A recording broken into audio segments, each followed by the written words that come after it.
कहिल्यै सोच्नु भएको छ कछुवाले आफ्नो घर सधैँ किन बोकेर हिँड्छ? आज हामी एउटा यस्तै पुरानो नेपाली लोककथा सुन्दैछौँ जसको नाम हो कछुवाको घर। यो कथाले यही रहस्यको पर्दा खोल्छ।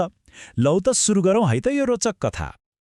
हो, यही त हो नि प्रश्न जुन सायद धेरैको मनमा होला र यो लोककथाले हामीलाई यसको एउटा अनौठो र निकै चाखलाग्दो जवाफ दिन्छ। अब कथाको मुख्य पात्रतिर लागौँ है त। कथाको केन्द्रमा छ एउटा साधारण तर एकदमै अनौठो प्राणी कछुवा। अनि उसको सबैभन्दा ठूलो विशेषता उसको आफ्नै घर जुन ऊ सधैँ आफ्नो साथमा लिएर हिँड्छ। हेर्नुस्, कछुवाको लागि नि त्यो पिठ्यूको खोल भनेको एउटा सामान्य कवच मात्रै होइन, यो त उसको किल्ला हो, उसको घर हो। खतराको अलिकति मात्रै सङ्केत पायो कि ऊ आफ्नो टाउको र खुट्टा तुरन्तै यही सुरक्षित ठाउँमा लुकाइहाल्छ। उसको लागि योभन्दा सुरक्षित ठाउँ अरू छैन।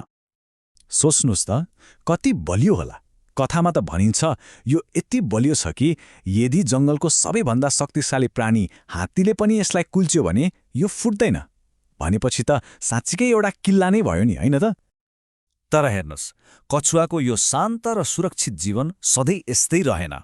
एक दिन जङ्गलमा एउटा ठूलो घटना घट्यो जसले सबै कुरा परिवर्तन गरिदियो।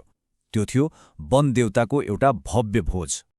कुरा के भयो भने एकपटक जङ्गलका शक्तिशाली र सबैले मान्ने वनदेवताले आफ्नो विवाहको अवसरमा एउटा यस्तो ठूलो भोजको आयोजना गरे जुन जङ्गलले पहिले कहिल्यै देखेको थिएन। अब त्यो भोजमा त जङ्गलका हरेक प्राणी सानादेखि ठूलासम्म सबैलाई निम्तो थियो। सबैजना खुसी हुँदै आए, नाचे, गाए, खुब रमाए।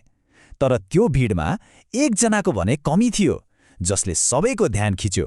त्यो थियो कछुवा। कछुवा किन आएन त? यही प्रश्नले कथालाई एउटा नयाँ मोड दियो। सबैजना अचम्ममा परे अनि केही समयपछि वनदेवताले आफै यसको जवाफ खोज्ने निधो गरे। भोज सकिएको केही दिनपछिको कुरा हो। वनदेवताले जङ्गलमा कछुवालाई देखे अनि देवताले सिधै सोधिहाले, ऊ किन भोजमा नआएको भनेर। देवताले सोधे, कछुवा भाइ, तिमी त मेरो विवाह भोजमा देखिएनौ नि। अनि कछुवाले के जवाफ दियो होला? उसले त अलिकति पनि नहिचकिचाइ भन्यो, मलाई त सबभन्दा प्यारो घर नै लाग्छ। घरको रमाइलो छोडेर कहाँ अरूको भोजतिर जानु? अब हेर्नुस्, कछुवाले आफ्नो घरलाई माया गर्नुमा कुनै समस्या थिएन। तर उसले जुन तरिकाले जवाफ दियो नि त्यसमा अलिकति घमण्ड र अनादरको भाव थियो। त्यसले देवताको मन दुखायो। यो घरप्रतिको प्रेम मात्रै थिएन, यो त देवताको निमन्त्रणाप्रतिको अपमान जस्तो सुनियो। हो, कछुवाको त्यही एउटा जवाफले सबै कुरा बदल्यो। अब एउटा यस्तो घटना घट्दै थियो जसको परिणाम उसले सधैँका लागि भोग्नुपर्ने भयो।